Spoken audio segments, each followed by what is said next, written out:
Hello everyone, কেমন আছেন সবাই? আজকে আমি বানাবো চাপটি এবং ডিম চাপটি। ডিম চিতই তো সবাই খেয়েছেন, তাই না? আজকে আমার সাথে এনজয় করুন ডিম চাপটি। আমার জানা মতে কম বেশি সবাই চাপটি জিনিসটা লাইক করে। আর আমাদের পুরান ঢাকায় শীত কি আর গরম কি, চাপটি চলে সারা বছর।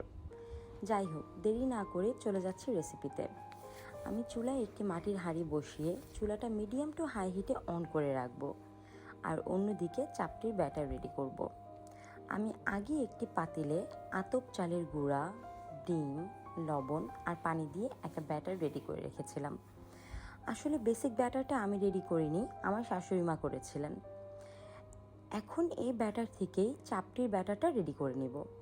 নিয়েছি 2 বড় পেঁয়াজ, 6 থেকে 7টি মরিচ কুচি আর পরিমাণ মতো ধনিয়া পাতা কুচি।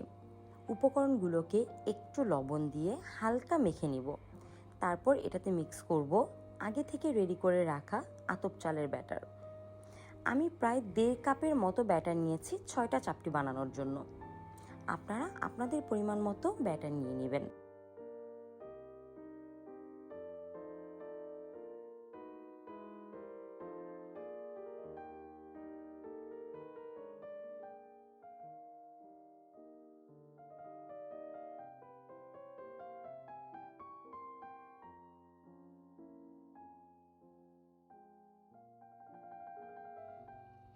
তারপর মাটির কড়াইতে ঠিক 1 ফোঁটা তেল দিয়ে একটা নরম সুতি কাপড় দিয়ে মুছে নিব।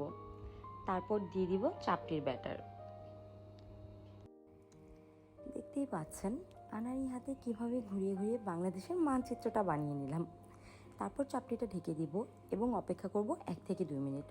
ঢাকনা খুলে উঠিয়ে নিব গরম গরম মুচমুচে চাপটি। তারপর আবার ব্যাটার দিয়েছি, তার উপর দিয়েছি একটা হাঁসের ডিম এবং স্প্রিঙ্কেল করেছি ম্যাগি মশলা, সাথে একটু লবণ। তারপর সেম প্রসেস, চাপটিটা ঢেকে দিব 1 থেকে 2 মিনিটের জন্য।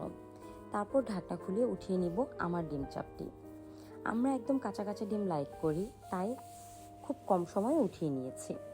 আপনারা অবশ্যই আপনাদের পছন্দ অনুযায়ী টাইমিংটা কমিয়ে বাড়িয়ে নেবেন। ব্যাস হয়ে গেল আমাদের নর্মাল চাপটি এবং ডিম চাপটি। আর সাথে ছিল চীনা হাঁসের মাংস। শীতের রাতে বাসায় বসে চাপটি আর হাঁস খেতে অসাধারণ লেগেছে আমাদের কাছে, আলহামদুলিল্লাহ। আল্লাহ হাফিজ এভরিওয়ান, স্টে গুড।